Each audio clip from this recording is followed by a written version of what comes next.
जो आज की तारीख में इस देश में नरेंद्र मोदी के बाद सबसे लोकप्रिय मुख्यमंत्री हैं, और मैं शांतनु जी की बात से पूरी तरीके से सहमत हूं, लोकप्रिय हैं, और जिनमें भारतीय जनता पार्टी और आरएसएस अपना भविष्य देखता है, उसको इस तरीके से कोने में ढकेलने की कोशिश क्यों की जा रही है और ये किसके इशारे पे की जा रही है?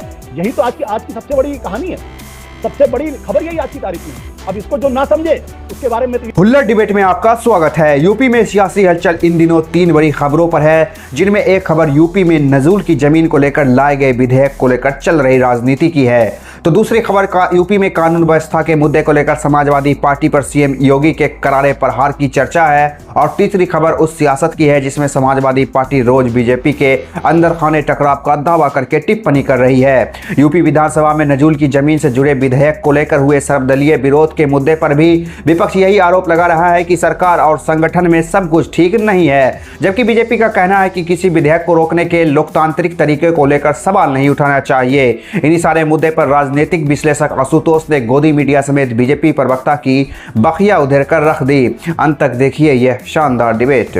आशुतोष जी, जब मुख्यमंत्री सदन के भीतर ये कहते हैं कि मैं यहाँ नौकरी करने नहीं आया हूँ, मैं यहाँ इसलिए आया हूँ जो करेगा वो भुगतेगा भी, मैं लोगों का जीना दुश्वार, जो लोगों का जीना दुश्वार करेगा उसको भुगतना भी पड़ेगा, अपराध के संदर्भ में मुख्यमंत्री ये बयान देते हैं, तो फिर उसको दिल्ली से जोड़कर क्यों देख रहा है विपक्ष? आशुतोष जी आइए देखते हैं। नहीं, ये तो खुद भारतीय जनता पार्टी के लोग जोड़ के देख रहे हैं, इसमें सारे पत्रकार जोड़ के देख रहे हैं, सारा मीडिया जोड़ के देख रहा है, तो इसमें सिर्फ समाजवादी पार्टी और विपक्षी पार्टियों को क्यों दोष दिया जाए? कोई दिन ऐसा अखबार छपा है, कोई दिन ऐसी आपने खुद कम से कम कई डिबेट इस पर की है, तो ये और वो तस्वीरें तो झूठ नहीं बोलती ना, जो तस्वीरें लोगों ने देखी हैं कि किस तरीके से राजनाथ सिंह जा रहे हैं, फिर उनके आगे अमित शाह जा रहे हैं और योगी जी खड़े हुए हैं, और उनका किस तरीके से रवैया है। तो जो स्वयं सिद्ध है उसको सिद्ध करने की जरूरत थोड़ी है। वहां पर एक आज की तारीख में एक युद्ध चल रहा है, उसको माने ना माने वो लड़ाई चल रही है वहां पे, और वो लड़ाई सीधी तौर पे योगी आदित्यनाथ को हटाने की लड़ाई है। हटा पाते नहीं हटा पाते एक अलग तरीके की है, लेकिन मुझे लगता है कि आज उनके असेंबली के अंदर जो दिए गए बयान में जो सबसे महत्वपूर्ण ये है कि मुझे प्रतिष्ठा तो मठ में ज्यादा थी। ये जो वाक्य है वो दरअसल जो ऑफ द रिकॉर्ड अभी तक बातें चल रही थी कि योगी आदित्यनाथ जी ने साफ तौर पर भारतीय जनता पार्टी के उच्च हाईकमान को कह दिया है कि अगर मुझे हटाने की कोशिश की जाएगी तो मैं जाके गोरखपुर के मठ में बैठ जाऊंगा। उस ओर इशारा कर रहे हैं वो। अब ये जिनको इशारा करना वो समझ रहे हैं, वो जान रहे हैं। तो योगी इस वक्त भारतीय जनता पार्टी उत्तर प्रदेश के अंदर एक बड़े संकट से गुजर रही है। अनुप्रिया पटेल लगातार 2 चिट्ठियां लिख चुकी हैं। केशव प्रसाद मौर्य जो डिप्टी सीएम है वो डीजीपी से खुद जाके मीटिंग कर रहे हैं, वो खुद अपनी ही पार्टी को कटघरे में खड़ा करते उन्होंने चिट्ठी लिख डाली है। ऐसा कहां होता है?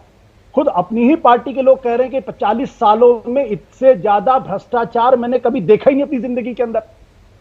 खुद पार्टी के अपने एमएलए कह रहे हैं कि भाई ये जो चीज जो अगर हाईकमान ने अगर एक्शन नहीं लिया तो पार्टी डूब जाएगी।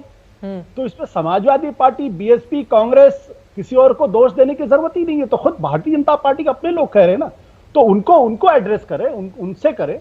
और जहां तक योगी जी का प्रश्न है तो मैं तो एक ही बात कहूंगा कि अगर उनके लॉ एंड ऑर्डर का इतना इकबाल है, इतना जबरदस्त इकबाल है, तो गोमती नगर के अंदर जो तस्वीरें थी उससे ज्यादा शर्मनाक कोई तस्वीर हो सकती है क्या इस देश के अंदर, या कहीं भी हो सकती है, कि किस तरीके से एक महिला के साथ वहां किया जा रहा है। और मुख्यमंत्री जी सिर्फ 2 नाम पढ़ते हैं, बाकी के नाम क्यों नहीं? बाकी के नाम पढ़ने चाहिए ना। बाकी के 13 लोग कौन है? जब आपको लॉ एंड ऑर्डर को देखने का यह तरीका होगा तो आप लॉ एंड ऑर्डर कंट्रोल नहीं कर सकते। ठीक है, आप बुलेट ट्रेन चला सकते हैं, हाँ। लॉ एंड ऑर्डर नहीं कर। अगर लॉ एंड ऑर्डर का इकबाल होता तो गोमती नगर में खुलेआम ये वाकया नहीं होता। सीधे प्रेम शुक्ला जी आपके ही पास आते हुए, अब तो मुख्यमंत्री और उनकी टीम यही सोच रही होगी, हमें अपनों ने ही तंग किया, गैरों में कहां दम था, हमारा बिल वहां पर अटका जहां पर विपक्ष का आंकड़ा भी बहुत कम था। अब जब अपने ही आपको इस तरह से परेशान करने लगे तो फिर आप समाजवादी पार्टी दूसरों को कहां तक दोष दीजिएगा? क्या दिक्कत थी कि विधानसभा से जो बिल योगी आदित्यनाथ ने पास करा लिया, केशव प्रसाद मौर्य जिस विधान परिषद का सबसे बड़ा चेहरा है वहां पर जाकर अटका दिया? प्रेम शुक्ला जी, देखिए, बिल पर आपने नया शेर जो बनाया वो तो श्रव्य श्रेय था, शेर था, लेकिन संसदीय लोकतांत्रिक प्रक्रिया में संवैधानिक दायित्व के तहत यदि विधान परिषद के लोग किसी विधेयक में परिष्करण परिमार्जन करना चाहते हैं तो उसका इस तरह से जो है अर्थ मुझे लगता है जो जहालत जिनमें जो है कूट कूट कर भरी हो ऐसे सफाई ही कर सकते हैं। ऐसे कांग्रेसी भाई प्रवर समिति के पास अगर कोई विधेयक अगर उस भेज दिया गया तो इसका मतलब है मुख्यमंत्री को या प्रधानमंत्री को या सरकार को नीचा दिखाना है, ये अर्थ ले रही है। गजब है भाई, संसदीय प्रक्रिया का इतना अल्पज्ञ होना यह निश्चित तौर पर जो है बहुत चिंता का विषय है कि संसदीय प्रक्रिया के संदर्भ में भी इस तरह की छिद्रान्वेषी वृत्ति के जो शिकार लोग हैं, हाँ। वो जो पिपीलिका शोधन कर रहे हैं। पिपीलिका का मतलब होता है चींटी।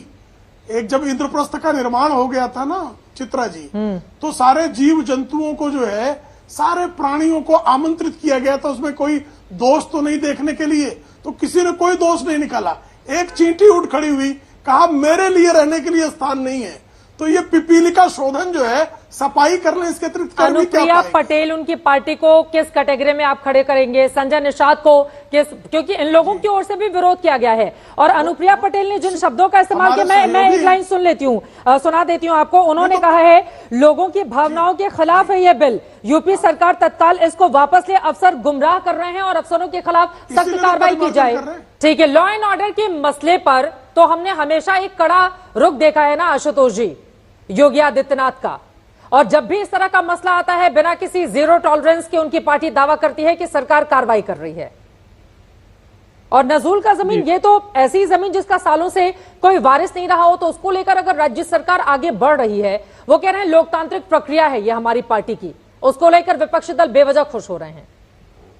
नहीं ठीक है, तो ये तो लोकतंत्र मुबारक हो भाई, ये तो इसका तो स्वागत होना चाहिए कि भारतीय जनता पार्टी के अंदर इतना जबरदस्त लोकतंत्र है कि पार्टी के जो अध्यक्ष हैं वही विरोध कर रहे हैं और पार्टी के एक दूसरे विधायक है जिनका नाम है हर्षवर्धन वाजपेयी, वो बड़ी पते की बात कर रहे हैं। वो ये कह रहे हैं कि प्रधानमंत्री नरेंद्र मोदी जी लोगों को घर दे रहे हैं और राज्य के मुख्यमंत्री घर गिरा रहे हैं। ये मेरे सेंटेंस तो नहीं है, ये तो खुद भारतीय जनता पार्टी के अपने विधायक जिनका नाम हर्षवर्धन वाजपेयी, वो ये बात कह रहे हैं। अगर ये बात अभी कोई विपक्ष के लोग कह देता या कोई राजनीतिक विश्लेषक कह देता तो अभी देखिए कितनी आग लग जाती पूरे देश के अंदर। तो खुद उनके अपने विधायक कह रहे हैं, खुद उनके विधायक कह रहे हैं 42 साल के अंदर हमने इतना ज्यादा भ्रष्टाचार अपने जीवन में कभी नहीं देखा। तो अगर ये लोकतंत्र है तो फिर ये बहुत अच्छा है, मुझे लगता है इस लोकतंत्र का स्वागत होना चाहिए। लेकिन एक चीज अगर आप देखिए, आज की स्थिति में पार्टी के अध्यक्ष मुख्यमंत्री जी के साथ नहीं है, पार्टी के दोनों उप मुख्यमंत्री मुख्यमंत्री जी के साथ नहीं है, पार्टी के विधायक मुख्यमंत्री जी के साथ नहीं है, यहां तक कि राजा भैया जो योगी जी के बड़े करीबी समझे जाते थे वो भी कह रहे हैं कि ये फैसला खराब ठीक नहीं है। तो फिर मुख्यमंत्री जी के पास मठ जाने के अलावा कोई और रास्ता बचता है क्या? अब तो सिर्फ इसी बात का इंतजार हो, देखिए उनको एक कॉर्नर में ढकेलने की कोशिश की जा रही, बेसिक बात यह है। और ये कोशिश बिल्कुल उसी तरीके से है जिस तरीके से कल्याण सिंह को ढकेला गया और अंत में कल्याण सिंह का करियर खत्म किया गया। क्यों किया जाएगा ऐसा? वो इतने लोकप्रिय चेहरा हैं, आपको क्यों लग रहा है ऐसा कि उनको किनारे ढकेलने की कोशिश की जा रही है? चित्रा जी, आपने ही अपने इस प्रोग्राम पे कई बार इस पे डिबेट किया, तो आप मुझसे ये सवाल क्यों पूछ रहे हैं? आप मुझसे बेहतर जानती है, आपको मालूम है कि क्यों ये सब हो रहा है, किस लिए हो रहा है, इसके पीछे क्या कारण है। मुझे इसको बताने की जरूरत है, मैं तो इतनी सी बात कर रहा हूं, मेरी तो सहानुभूति योगी आदित्यनाथ जी के साथ है कि जो आज की तारीख में इस देश में नरेंद्र मोदी के बाद सबसे लोकप्रिय मुख्यमंत्री हैं, और मैं शांतनु जी की बात से पूरी तरीके से सहमत हूं, लोकप्रिय हैं और जिनमें भारतीय जनता पार्टी और आरएसएस अपना भविष्य देखता है, उसको इस तरीके से कोने में ढकेलने की कोशिश क्यों की जा रही है और ये किसके इशारे पे की जा रही है?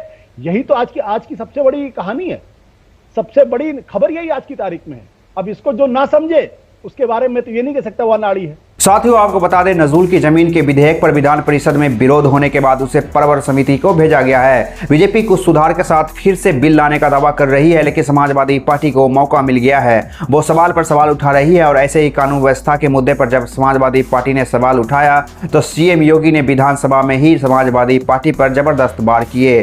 पिछले कुछ दिनों से समाजवादी पार्टी की तरफ से यूपी के कानून व्यवस्था पर खूब वार किया जा रहा है और सीएम योगी के कार्यकाल पर सवाल भी उठाया जा रहा है। इस पर आपकी क्या प्रतिक्रिया हमें जरूर बताएं। वीडियो पर लाइक कमेंट करना ना भूलें। धन्यवाद।